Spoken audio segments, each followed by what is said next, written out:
Hello and welcome to K News. This is Hardik Trivedi.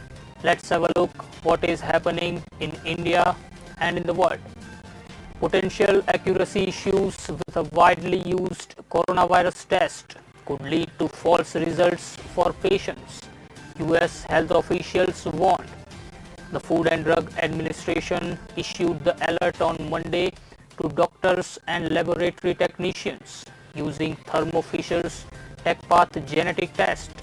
Regulators said issues related to laboratory equipment and software used to run the test could lead to inaccuracies.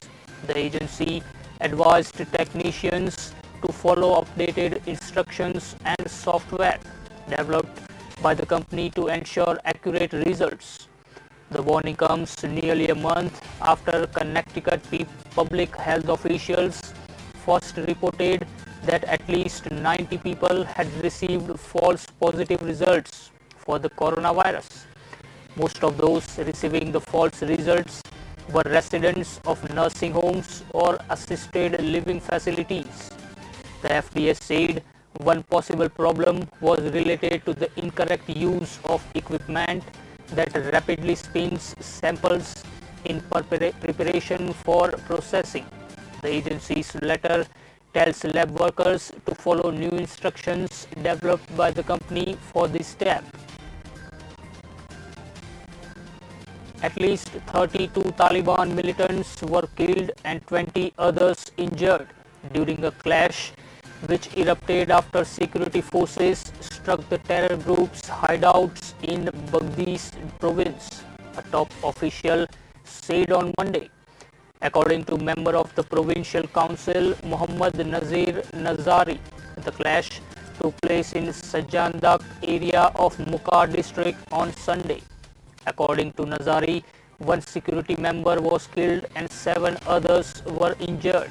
Confirming the clash, an army spokesman in the Restive province asserted that more than 24 militants had been killed and over a dozen others injured during the operations. The security forces will continue to chase the insurgents elsewhere in the troubled province and its vicinity to ensure peace and security there. Shir Aqwa Al-Qazi, the deputy for provincial police chief, has also confirmed the fighting, saying the Taliban militants had suffered huge casualties. The Taliban outfit, which is operational in parts of Baghdad province, which is yet to comment. UK retailer Marks and Spencer says it plans to eliminate about 7,000 jobs as it streamlines management and store operations after sales plunged during the COVID-19 pandemic. London-based Marks and Spencer said Tuesday the job cuts would take place over the next 3 months in its central offices, regional management and UK stores. The reductions represent about 9% of the company's workforce. Marks and Spencer said group revenue fell 13.2% in the quarter ended August 8, driven by 38% drop in its store sales for clothing and housewares. Like other retailers, the company has seen a surge in online sales as customers avoid in-store shopping in the pandemic. Marks and Spencer said 68% of its orders were delivered to customers during the quarter compared with 29% in the previous year. The company said there remains substantial uncertainty about the market conditions and the duration of social distancing measures, and we are retaining a cautious approach to planning for the balance for the year. Dubai still requires foreign residents who are overseas to obtain permissions before returning, the Emirates said on Tuesday. The UAE in March suspended the entry of non-citizens as part of measures to curb the virus. Residents have since gradually been allowed to return, either after being granted a special exemption or by registering online. though many still remain overseas. Last week, a federal policy requiring overseas residents to seek approval before they return to the Gulf state was lifted. However, Dubai still requires residents to apply for an entry permit, the Emirate said in a statement. Those traveling to the UAE need to obtain a negative COVID-19 test before arriving. Dubai in July reopened to foreign tourists who do not require an entry permit. The UAE has recorded 64,541 coronavirus infections and 364 deaths. President Donald Trump's jet was nearly hit by what appeared to be a small drone as it approached an airbase near Washington Sunday night, according to several people aboard Air Force One. The device, which was yellow and black and shaped like a cross, was of the right side of the plane. It was seen by several passengers on the jet shortly before it touched down at 5:54 p.m. at Joint Base Andrews in Maryland. The White House Military Office and the Air Force's 89th Airlift Wing said in a statement on Monday evening that they were aware of the report and the matter is under review. While it has been notoriously difficult for aviation safety investigators to verify such fleeting events, it appears to be among the thousands of such safety incidents involving unmanned devices in the US that have prompted calls by law enforcement and homeland security agencies for greater measures to rein in their use. Most civilian drones weigh on a few pounds and probably could not take down a jetliner, but government research suggests that the damage could be greater than that of a similar sized bird, which could shatter a cockpit windshield or damage an engine. Trump was flying in the modified Boeing 757 that is among the fleet of jets known as Air Force One when the president is aboard. The Bombay High Court on Tuesday directed the Maharashtra state government to clarify its stand on reopening places of worship amid the coronavirus enforced lockdown in the state. A bench led by Chief Justice Dipankar Datta was hearing a public interest litigation filed by a city-based NGO seeking that the state reopen temples and permit limited number of devotees at a time to enter the temples. The court directed Advocate General Asutosh Kumbhakoni to file an affidavit clarifying the state's stand over it. Kumbhakoni, however, told High Court that on August 12, the state filed a reply before another bench of court saying it did not intend to open any place of worship currently as it would pose an imminent risk of spread of the virus. While the above reply was filed in a petition seeking specifically that Jain temples be allowed to open for devotees to mark the ongoing festival of Paryushan. The state maintained the same stand on opening of any place of worship, irrespective of its religion, Kumbhakoni said. The petitioner NGO's lawyer Dipesh Siroya argued that the Tirupati temple in Andhra Pradesh was opened for devotees despite the COVID-19 pandemic. The bench therefore directed the state to file a separate affidavit addressing the issue raised in the present petition.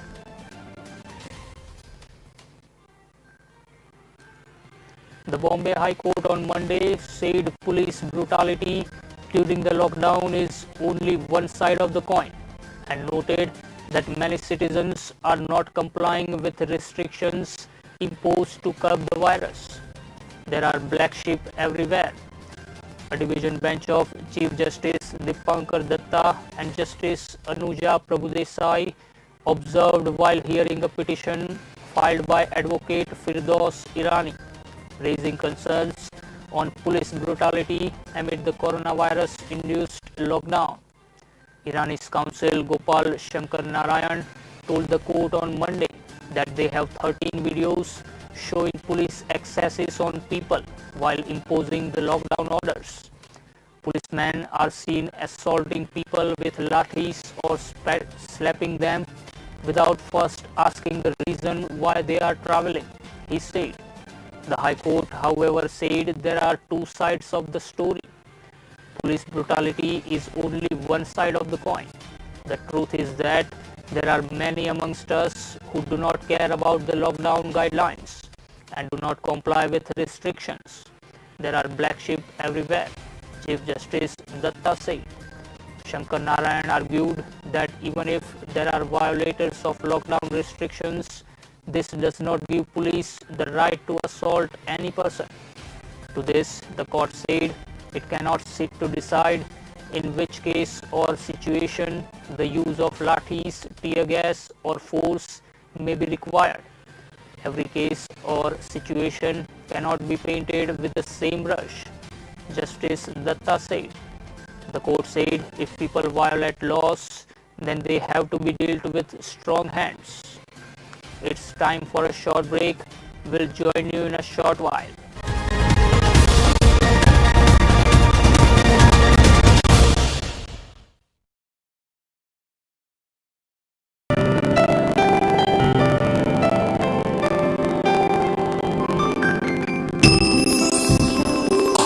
पहली नजर हो गया मैं दीवाना दीवाना दीवाना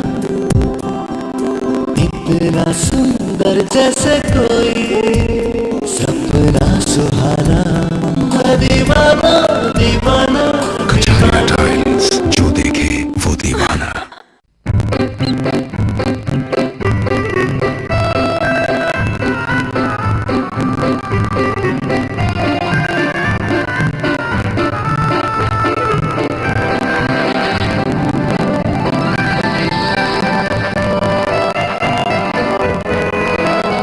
Kacharia tiles इतनी खूबसूरत कि हर कोई घर में रहना चाहे। कचारिया, जो देखे वो दीवाना।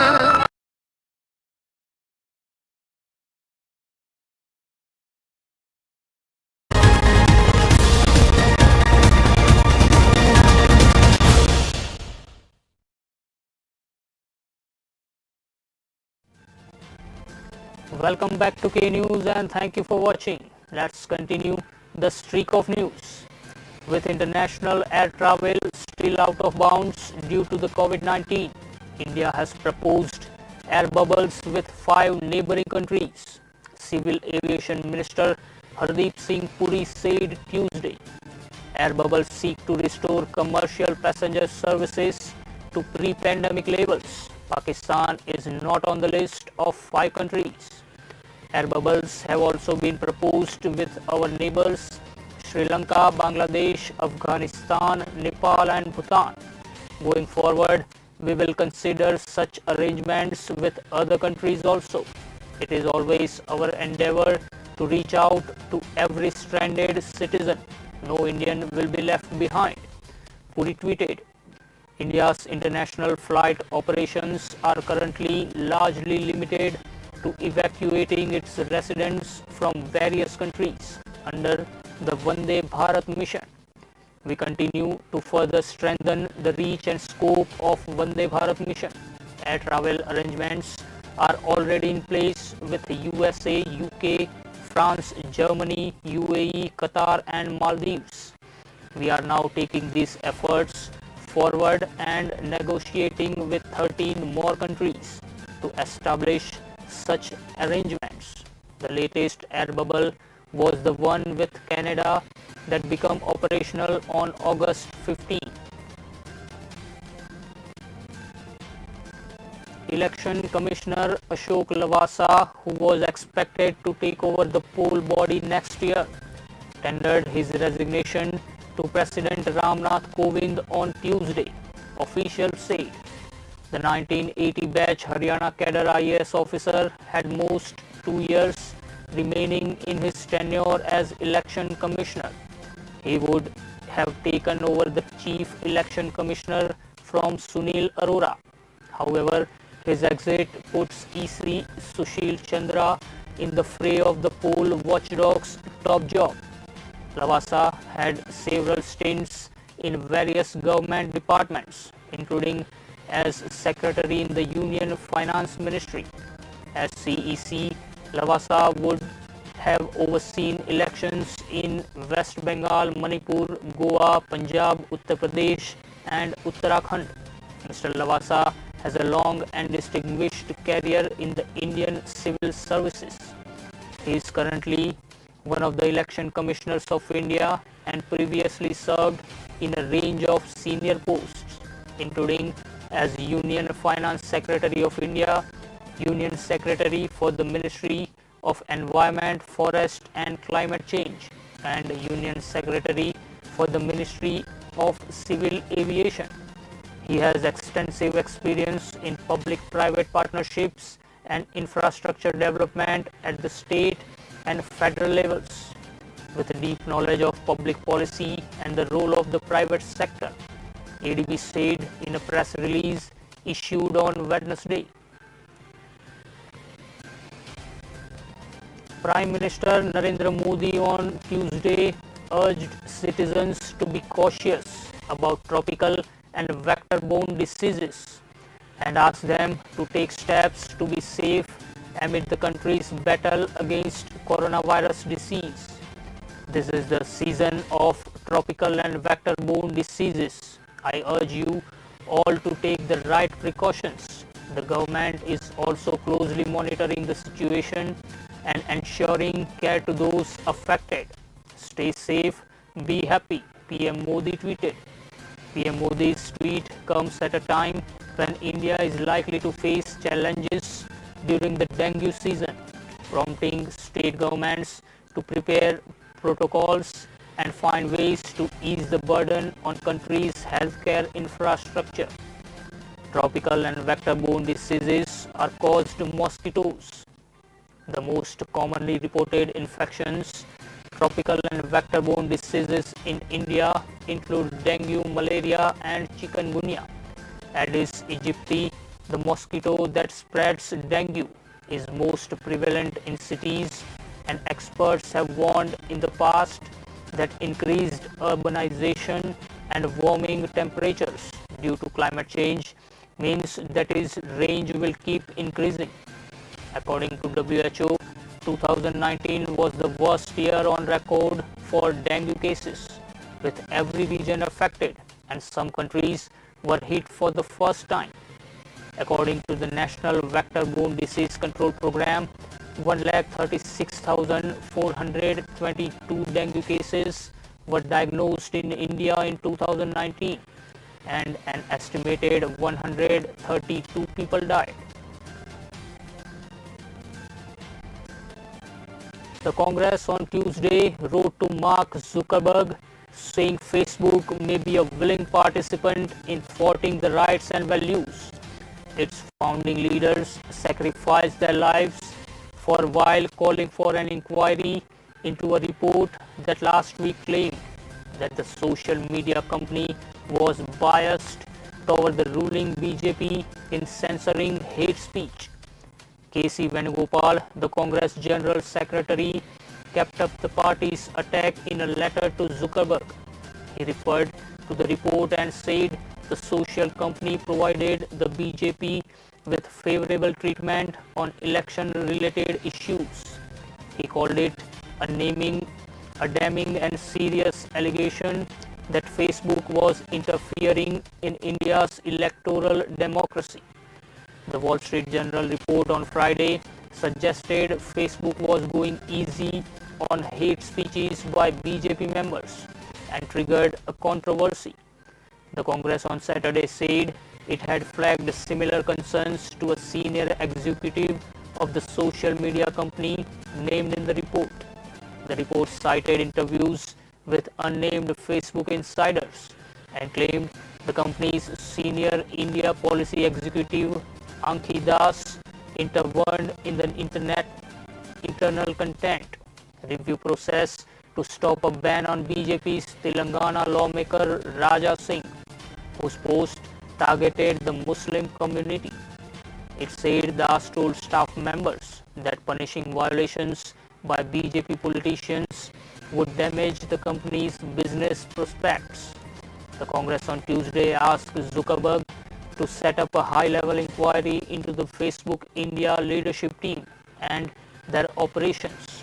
It had asked the company to make public all instances of hate speech posts since 2014 allowed on the platform.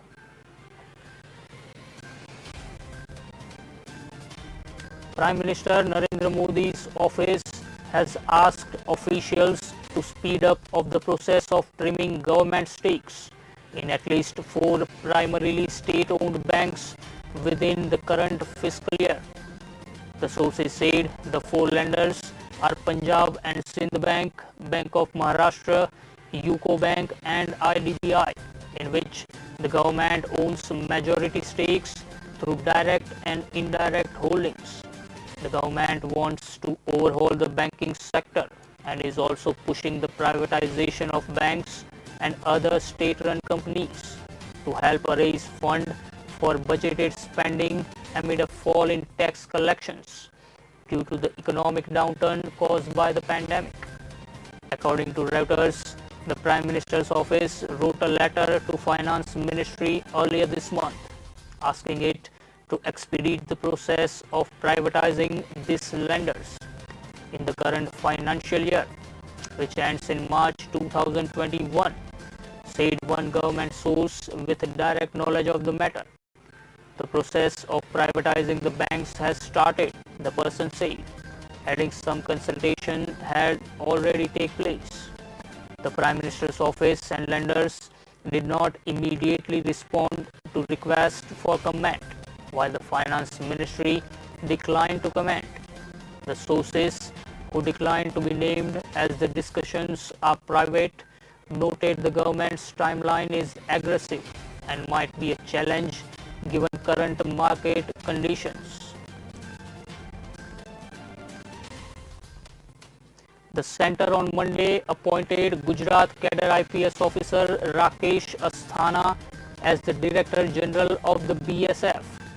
The Appointments Committee of the Cabinet approved the proposal of the Union Home Ministry for appointment of Asthana as the BSF DG till July 31, the date on which he is scheduled to be superannuated from service. Asthana is presently working as DG of Bureau of Civil Aviation Security with additional charge of DG Narcotics Control Bureau.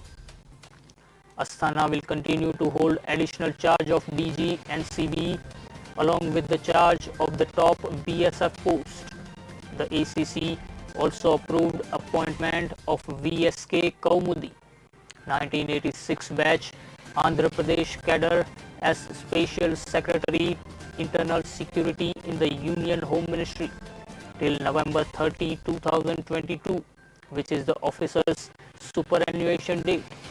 Kaumudi is presently working as DG of Police Research and Development. Likewise, the ACC also approved the appointment of Muhammad Javed Akhtar, a 1986 batch IPS officer of Uttar Pradesh cadre as DG Fire Services, Civil Defence and Home Guard till July 31, 2021, the date on which he is slated to retire from service. Market benchmarks Sensex and Nifty broke their 3-session losing streak on Monday, as gains in power, auto and FMCG stocks offset weakness in banking counters. After opening 185 points higher, the BSE Sensex was gripped by early volatility and swung about 386 points during the session. The 30-share index finally settled 173 points higher at 38,050. Likewise, the NSE Nifty ended 68 points or up 11,247. On the Sensex chart, NTPC, Bajaj Auto, Tech Mahindra, ONGC and Maruti were among the major gainers, climbing up to 7.92%. On the other hand, SBI, Bharti Airtel, Reliance Industries, Sun Pharma, ICICI Bank and HDFC ended with losses for up to 1.73%. Bourses in Asia, barring Japan, closed significantly higher, while China's central bank infused cash into the financial system.